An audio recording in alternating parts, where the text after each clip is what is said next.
annonce majeure, l'aluminerie Alouette qui investit 1,5 milliard pour moderniser ses installations de Sept-Îles sur la Côte-Nord. François Legault, le premier ministre d'ailleurs, était sur place lors de cette annonce-là. Entente aussi de 20 ans pour les tarifs d'hydroélectricité jusqu'en 2045 et en échange, cet investissement majeur. Il faut comprendre que l'aluminerie de Sept-Îles emploie quand même 1000 travailleurs qui touchent un salaire moyen de 110 000 $ par année. Donc pour l'économie, c'est une excellente nouvelle. Jean Simard est président et directeur général de l'Association de l'aluminium du Canada. Bonjour, M. Simard. Bonjour, M. Dubé. Dans le contexte actuel, ça doit faire votre bonheur, ça?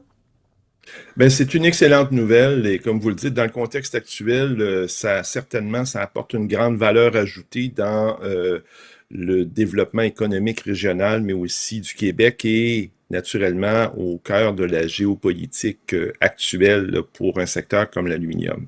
Quel message ça envoie?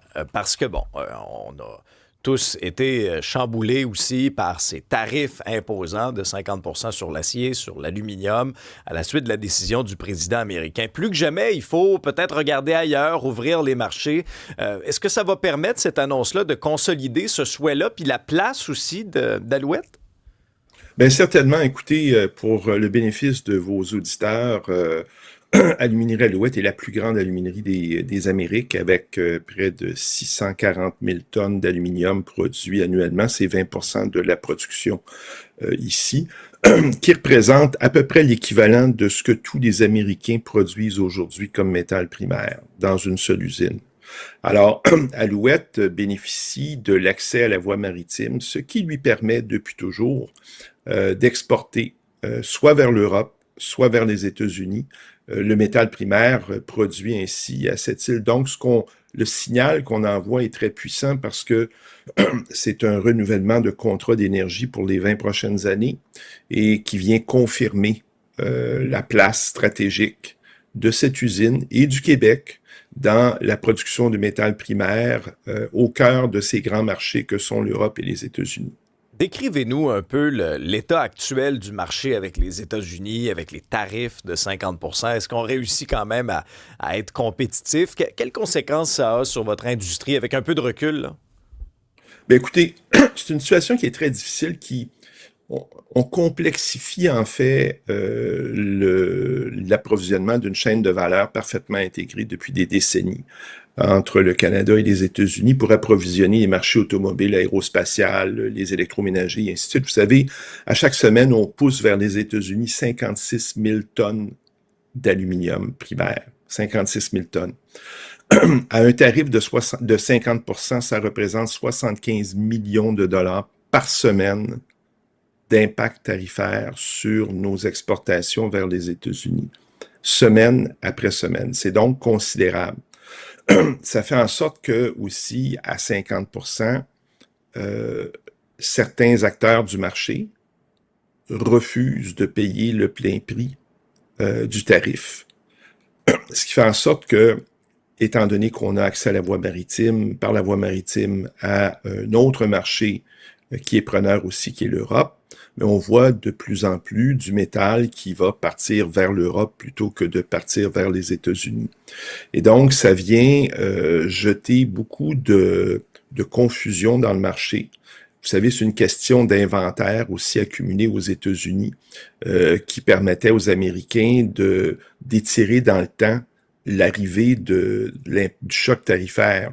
Et là, on assiste à une accélération de la réduction des inventaires parce qu'il y a moins de métal qui rentre et donc ils doivent aller chercher ce qui est déjà stocké pour continuer de répondre à leurs besoins. Donc, le choc tarifaire aux États-Unis se fait sentir de plus en plus, va être de plus en plus grand. Du côté canadien, c'est évident que ça affecte des petites entreprises qui, elles, doivent se procurer du métal au prix du marché et donc qui est beaucoup plus coûteux. Alors, il y a des équilibrages à faire. Le gouvernement du Canada, les producteurs, tout le monde essaie de faire sa part, le gouvernement du Québec. Mais c'est une situation qui ne peut pas durer dans le temps. À 50 % de tarifs, le marché ne peut pas assumer cette taxe-là sans qu'il y ait de la destruction de la demande. Puis c'est le grand danger qui nous guette à moyen terme, c'est que certains acheteurs Par exemple, je pense ici aux boissons de consommation, aux boissons gazeuses, sont à regarder la possibilité de remplacer l'aluminium par le plastique, donc de retourner vers le plastique. Vous comprenez comme moi que c'est un recul en arrière qui est inadmissible après tous les efforts qui ont été faits pour s'éloigner de ce matériau-là. On risque d'assister à la même chose dans le secteur automobile ou dans d'autres secteurs, donc c'est très malsain. Là, on a parlé des enjeux pour les entreprises, mais qu'en est-il du consommateur? Que ce soit du consommateur américain, mais du consommateur canadien aussi. Donnez-nous quelques exemples des contre-coups qu'on rencontre déjà ou qu'on est sur le point de vivre ou qu'on est sur le point de voir, là. Ben, l'augmentation de l'impact tarifaire va se faire sentir, commence à se faire sentir dans l'augmentation du coût de certains produits de consommation. Je pense ici, par exemple, aux fameuses canettes qui sont utilisées pour des boissons gazeuses, pour la bière et ainsi de suite. Il y a déjà un impact qui se fait sentir parce que le métal primaire est utilisé, même s'il y a beaucoup de métal recyclé dans les canettes. Puis le prix qui est payé est le même autant pour le recyclable que pour le métal primaire. On va le voir beaucoup plus fortement dans les véhicules automobiles. Les marges des fabricants automobiles sont beaucoup moins élevées qu'on pourrait le penser. Je pense à un Ford 150, par exemple, qui est fabriqué en aluminium, aluminium qui provient du Saguenay d'ailleurs. La composante aluminium, en termes d'impact tarifaire, peut représenter jusqu'à 6 000 d'augmentation du coût de production d'un véhicule. N'oublions pas que l'acier est aussi tarifé à 50%.